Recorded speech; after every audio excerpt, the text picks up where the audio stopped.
How's it going, guys? Yeah, I've been fucking so busy, man, today.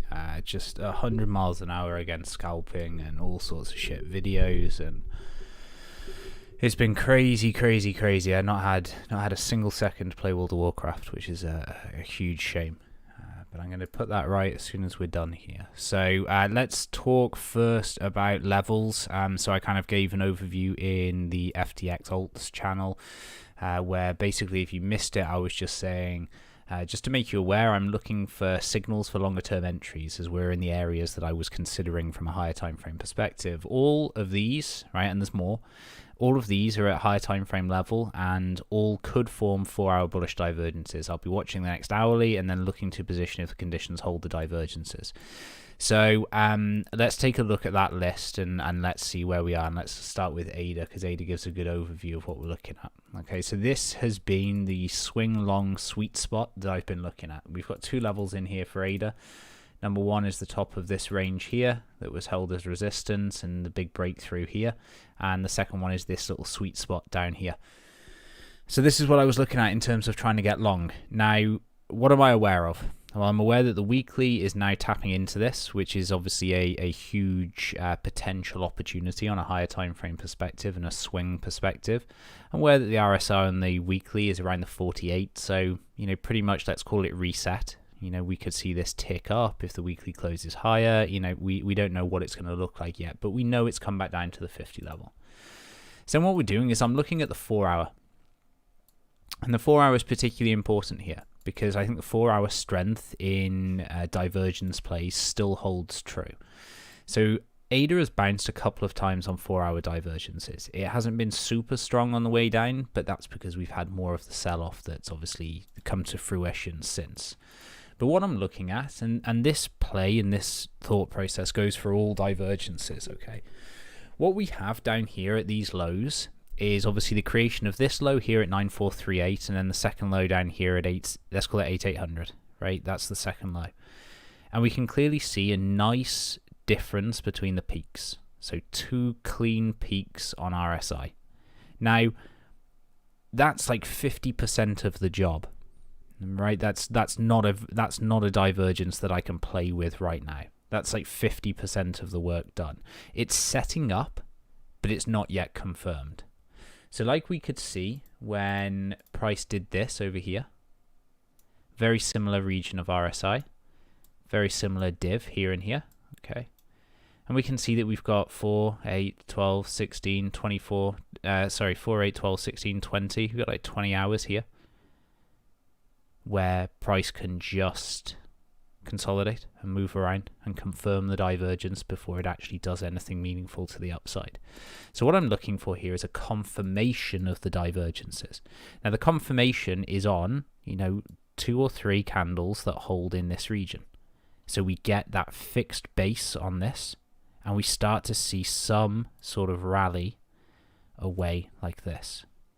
All right, so now we've got a situation where we look at the RSI here and we'd say, okay, that's it. There's the divergence. Okay, we started moving away from it.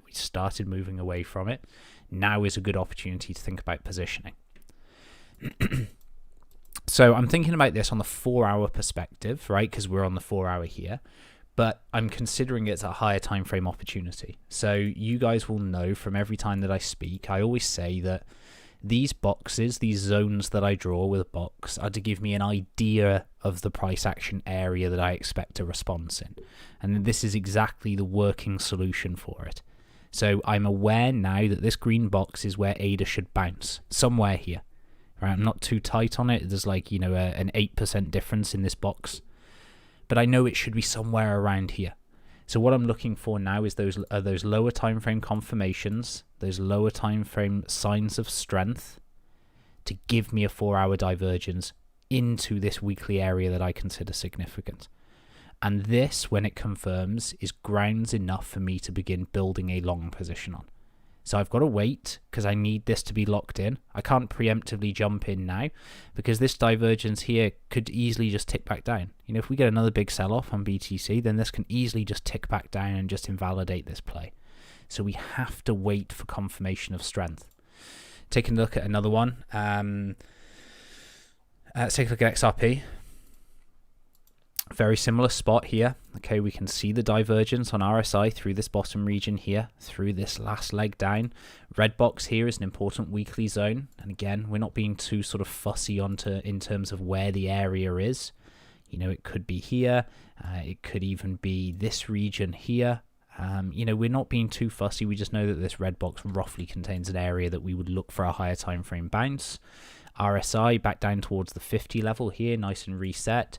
4 hour producing the divergence. So once again on XRP, I'm waiting for 4, 8, 12, 16, 20 hours of price action in order to confirm this divergence as the low point and for me to structure swing entries from it.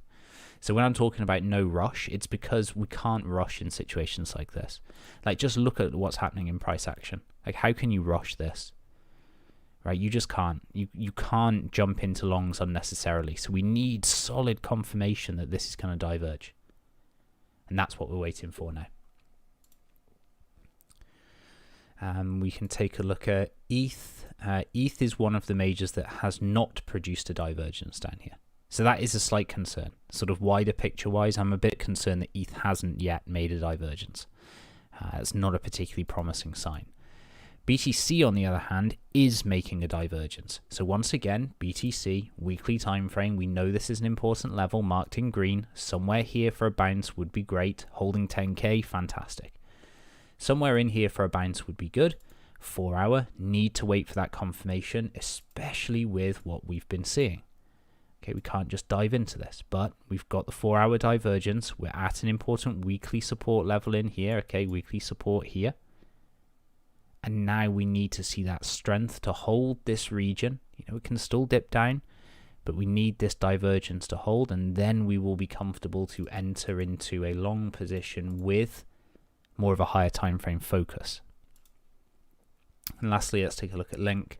So Link is also producing a divergence here, but we can also see that because of this candle here, we haven't yet confirmed that.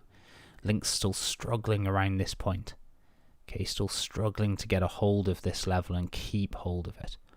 So again, we need to wait until the divergence is confirmed before we're happy to move into some of these positions and start playing.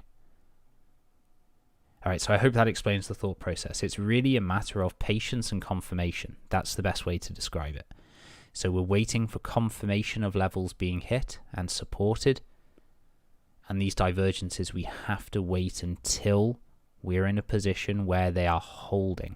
Okay, then that we're talking about 4, 5, maybe even 6 candles until we're happy with the confirmation of a hold. This is a good example here on this low. So if we just consider this as the way that an RSI bottom would form, okay, we see it here. So we've got 4, 8, 12, 16 hours, okay, here before we're happy that this is a bottom point for RSI and before we get that small move here upwards. So that's what we need here, you know, that period of consolidation, and then move. So that's the idea. So I hope that all makes sense. Any questions on it, please just give me a shout.